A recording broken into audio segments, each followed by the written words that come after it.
I'm the Avatar, and I'm gonna save the world. With my friends.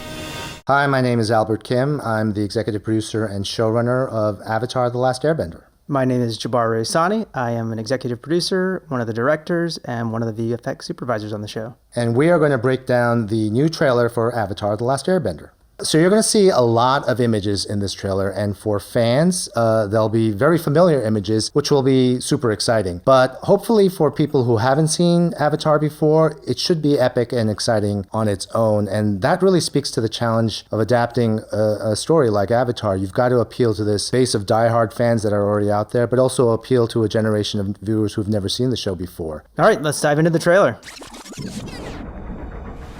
The Fire Nation is embarked on a dark path. So we open here with a shot of the Fire Nation fleet, and at the same time we're hearing the voiceover from Monk Gyatso talking about the threat of the Fire Nation and how they've set out to conquer the world. And Gyatso is a character that, if you're a fan of the show, you're very familiar with. But even if you're not, you should be able to recognize that he's authoritative and warm and scholarly. And fortunately, we had an amazing actor, Lim Kay-soo, who's from Singapore, and he plays Gyatso, and he represents all of those things. I think people are really going to love him, and he's the one who actually sets up the stakes for this world.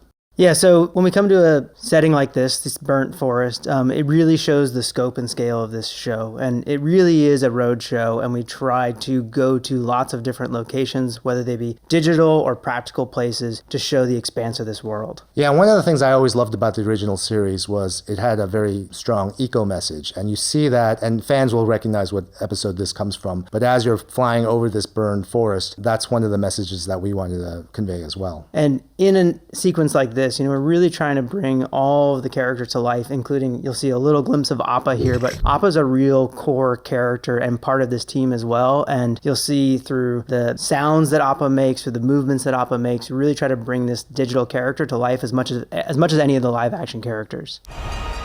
The world needs the Avatar.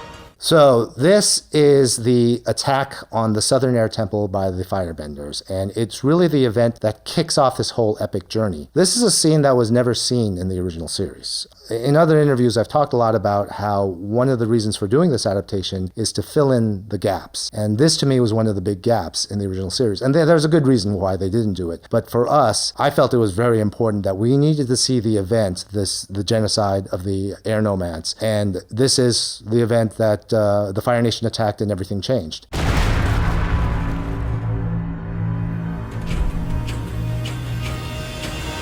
So here we're seeing the iceberg, and this is the iceberg that Katara and Sokka discover Aang in. This is an iconic scene from the original series. In fact, the first episode of the animated series is called The Boy in the Iceberg. And so we did our best to recreate some of the most familiar images from the series, like the beam of light that shoots into the sky, or right afterwards when you see Aang at the edge of the crater with his arrow glowing. Those are images that I think every diehard Avatar fan knows really well. And so we thought it was really important that we do our best to recreate those images. Yeah, and really recreating them down to some of the smaller details, even where there's like this double explosion of the ball as it bursts in the animated series, and we really tried to emulate that in a way that works for live action but feels grounded in reality. This is all part of the same sequence where Katara and Sokka first discover Aang and their first glimpse of Aang. Right now, it's just a mysterious phenomenon that's happened, and we did our best to try and recreate kind of the mood and look that they did in the original series. Later on, obviously, both Katara and Sokka are going to realize he's much more than just some strange kid frozen in an iceberg. He is the Avatar, the hope for the world. Here's our look at Daniel Dae Kim as Fire Lord Ozai. Now, I gotta tell you, he looks exactly as I'd hoped he would look. I mean, aside from the fact that Daniel Dae Kim has ridiculously perfect features, when you put him in that costume and give him that hair and that makeup, he looks like a living anime character. So, this is just incredible to see the transformation on screen.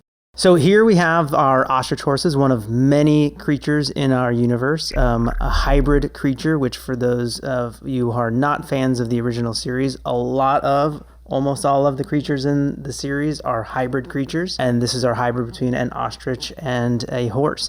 So here we see Aang and Katara and Sokka returning to the Southern Air Temple 100 years after the Fire Nation attack, and they're just now witnessing the devastation that occurred. And Aang is seeing his home and what's become of it, and this is when the shock of the war really hits him, and it carries a lot of weight for him, not just because this is his home and this is where he used to live and it's all gone, but like he's starting to realize that all of this was a result of him not fulfilling his responsibilities as the Avatar. And that's the burden that he carries with basically throughout the rest of the series. And this is where he's starting to realize that. And I think here, too, with Sokka and Katara, this is the first time they're really traveling outside of their home of Wolf Cove, and they're coming into this whole new world with all of these problems that they didn't realize exist and trying to find their place within this journey with Aang. The world is going to have any chance. It's going to need Aang. Katara is the character who really recognizes Aang for who he is, and that is a symbol of hope. And the return of the Avatar for her means that hope has returned to a world that essentially has lost hope for the last 100 years. She's the first one to see that, and over the course of the season, we're going to see that message of hope spread throughout the world. And the juxtaposition of what Katara's POV is and what Sokka's POV is, and them clashing on, like, do we go forward, do we go back? It's a really interesting dynamic that, plays earlier in the season than later in the season, but it's a really important part of who they are as brother and sister and their journey over the course of the season in coming together to support Aang and what he's trying to do. That's what was really great about Sokka and Katara, because they do have that brother-sister dynamic, which automatically comes with its own tensions and stuff, but they do have very different viewpoints on the world. So this is our first glimpse at Kyoshi Island. This is a location that fans of the original will recognize immediately. If you haven't seen the show, it should become clear that it's very much a community that's Japanese inspired. And that's really important because all of the locations and influences in this world are based on real world Asian and indigenous cultures. And that's something that really sets us apart from other epic fantasies.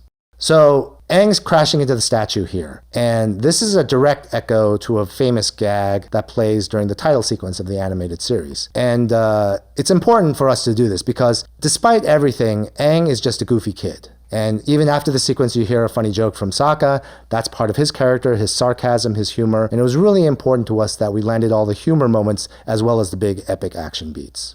And it was really important to put this into the trailer so fans know we have that in our minds. We are making that show, and here it is. Right. There goes the savior of the world. Here's our first glimpse at Uncle Iroh, and he's here in Zuko's quarters. Zuko and Iroh is one of the most important dynamics in this show. And Zuko is arguably the most popular character from the original series. And so this story is as much about his journey as anyone's. And in general, we actually spend a lot more time with the Fire Nation and the Fire Nation characters in our first season than they did in the original animated series. I've chased down every hint of the Avatar. It's my destiny. So like I said, Zuko's journey is as important as any characters on the show. And here we hear him talking about what his goal is, which is he has to hunt down and find the Avatar, and that's the way he's going to return home. So hearing him voice that is really important because it sets up his mission, which is separate from that of Katara and Sokka and Aang's, and that's what puts them on a collision course. So here we have a look at some of Iroh's firebending. We really tried to differentiate the bending as much as we could while making it feel like a unified event, as in all of our firebending should look like firebending, but Iroh's looks slightly different than Zuko's, which looks slightly different than Ozai's, which looks different than Azula's. And we also tried to differentiate them with sound design. So if you listen really closely to when Iroh bends, you'll hear almost a dragon sort of sound underneath all of that bending. So here you see Fire Lord Ozai, and you see him a lot more in our season than you actually saw him in the animated series, and that was a conscious decision on our part because we feel like we needed to balance out that part of the story. So you get to see things like him and his firebending abilities, which you didn't see very much of, if at all, in the first season. And you get to realize how formidable a figure he is and an opponent he is, because he is a very accomplished firebender. That's why he's the antagonist of the entire series. So here we're seeing one of the most important events in the course of the show, which is the Agni Kai between Prince Zuko and his father, Fire Lord Ozai. This is arguably the defining moment of Zuko's life, is when he goes up against his father and ends up gravely wounded, and this is how he gets the scar, this trademark scar on his eye. Again, this is a scene that was not seen in the original series. It was kind of obliquely shown, but we decided this was something that was very important for us to see. So we actually choreographed this whole fight, shot it. You see the whole thing. It makes you understand a lot more about Zuko's character when you see it in real life. It really goes to the core of Zuko's story, and Zuko's journey, which I love over the course of this season, is he's banished, and what did his father really want? Like, does he want him to succeed and find the Avatar and come back? Is he using him against his sister? Like, what is really required of him or desired of him by his father? And then is he going to do that, or is he going to do what he thinks is right? And I love the whole story throughout the season for Zuko. Here we're seeing Aang talking to his best friend, Appa. And like we were saying earlier, Appa is much more than just another creature. He is a character as much as any of the human ones. And the relationship between Aang and Appa is kind of emblematic of the relationship fans have with Appa. They love him, and we needed to make sure that we got him right, along with Momo and all the other creatures that we see in the trailer. I think once fans see the level of attention and detail and care that went into creating all of the creatures, they'll understand that it was as important to us to get it right as it is to them. You don't have to do this alone. You have me, Tara, and a flying ball of fur. What more do you need?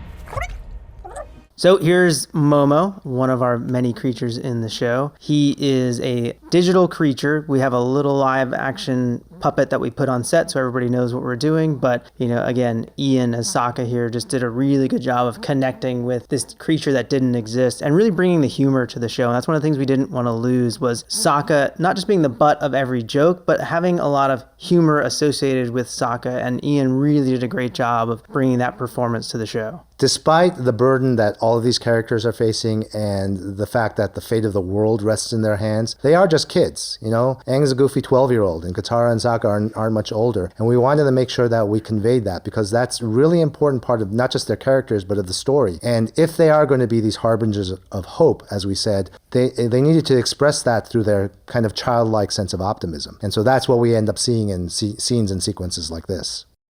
Here we have our introduction of June and Nyla, a super, super fun creature to design. Arden Cho did amazing work as June. It's just a really fun series of beats with her in the show that I think fans who know the series are really going to love her adaptation of that character. And it was something that was really fun to get to work on in terms of bringing this creature to life. I gotta say, one of the joys of working on this show is being able to assemble this kind of murderer's row of Asian acting talent, because you have Arden Cho, you'll see Tamlin Tomita in this trailer, you see Ken Leung, all actors who I've admired for so long, and being able to assemble them into one place was really a dream come true. I talked a lot about how this show, one of the reasons for doing this show is establishing a new benchmark in representation. And I truly do believe that. And bringing together actors of this caliber into a fantasy epic like this, a story that they haven't been able to do in the past, was really gratifying, and it really, justified why we're doing the show in the first place.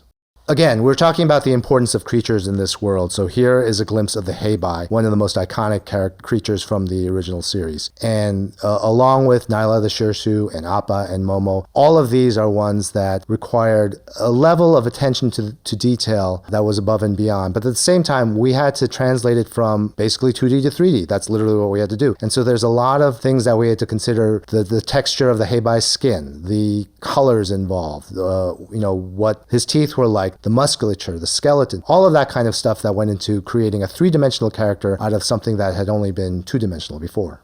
This is a shot of Kyoshi Village, which is very much inspired by Japanese communities. And again, one of the hallmarks of this story is that everything in it is based on or inspired by something from the Asian or indigenous worlds. And that is something that is different. Most of the epic fantasies that you see that are out there often are rooted in Western European traditions and lore. This is the first story of its kind and of this scale that's really more centered in the Asian world. So it was great to be able to create sets like this and bring this world to life to show everybody exactly what that would mean. Yeah, and Kyoshi Island, this village, is really a testament to our production designer, Michael Wiley. I mean, you look at an image like this, and there's no digital extension in this. This is a full practical build, just a full street of this real village, which was amazing to see.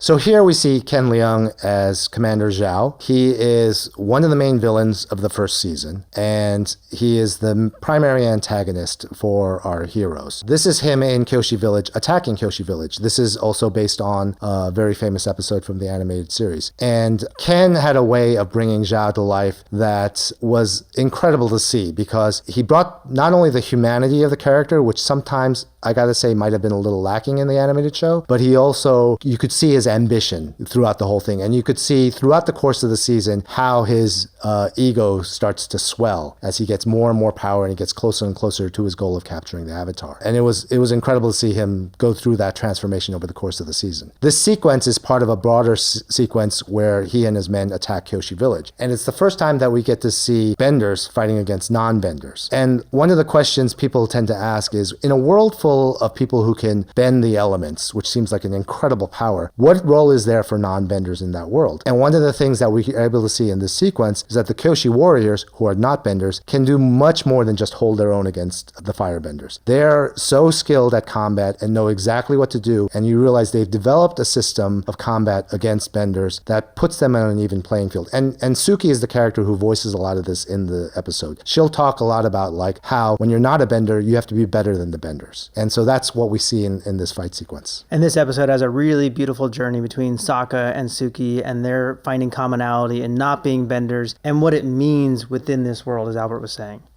So here's our first glimpse at the city of Omashu. Now, with somewhere like Kyoshi Village, that could actually exist in the real world. But Omashu is a place and a location that could only exist in a fantasy like this. So that meant building it all from scratch. And, Jabbar directed this episode, so we had so many conversations about everything from the color of the rooftops to the mechanics of the delivery system to every square inch of this city. And hopefully this is one of those places where even if you're a non-fan, you'll look at Omashu and say, wow, that's somewhere I want to go to. That's a place I want to visit. And we really did everything we could to build practically, but at a certain point there are limitations. So it really is start with the actors and everything around them, build out as far as you possibly can, and then extend from there. And with shots like this, starting with our actors on rigs and film them on green screen, and then where you have to take over and do full digital shots. One of the hallmarks of Avatar as a story was not just the incredible creatures involved, but the incredible locations. And that's one of the challenges of bringing the story to life, because the animated series does go through so many incredible places, whether it's the deserts or the polar ice caps or the forests or places like Omashu, which can only exist in your imagination. And so one of the joys of doing this story was bringing places like this to life.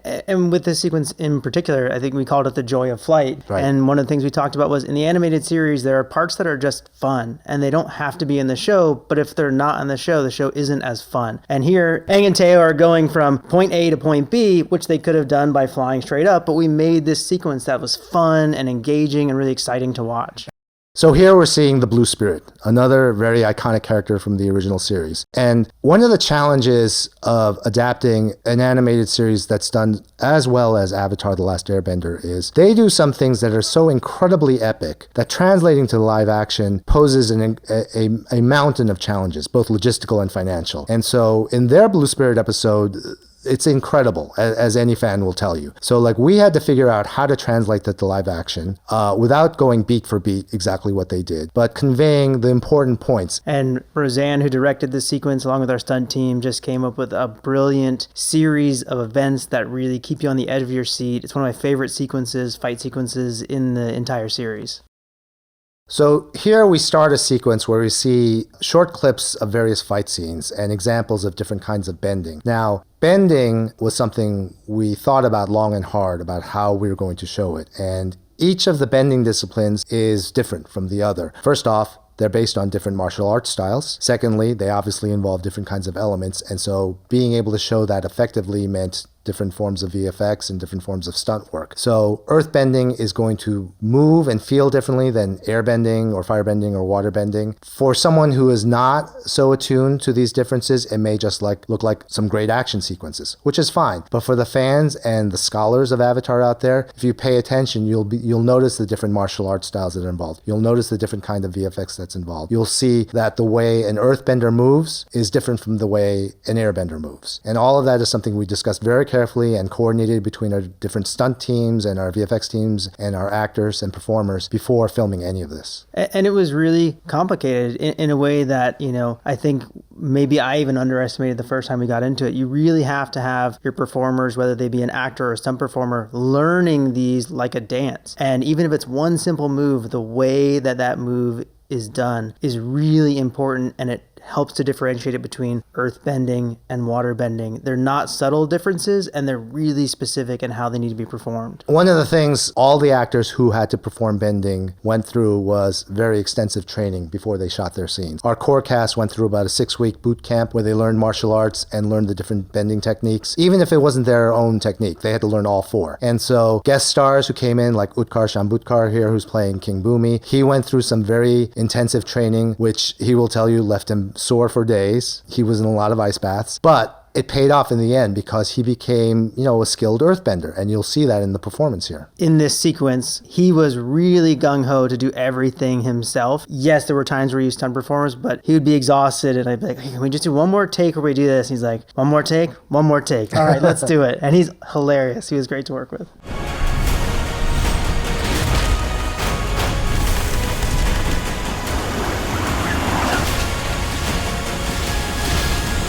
So this sequence in the beginning of 105 was really important to show Team Avatar all working together and all doing their part. And we couldn't have that without Sokka and his boomerang. So it was a really important thing that we wanted to make sure we had in the show, and particularly in this sequence where they're starting to work together as Team Avatar. It's also one of the things you realize when adapting a show like Avatar, that it's not just about the costumes and the hair and the makeup and the performers. It's about the props. There are so many props that are iconic to the show, and you have to get them all right, whether it's Sokka's boomerang or Katara's water skin or Aang's staff. All of those things are things that we worked very closely with Nevin Swain, our property master, to work on to make sure that we got it right and that felt faithful to the original, but also grounded to the real world. Because, if Aang's staff is also a glider, how thick should it be? These are all these questions that we had to ask ourselves.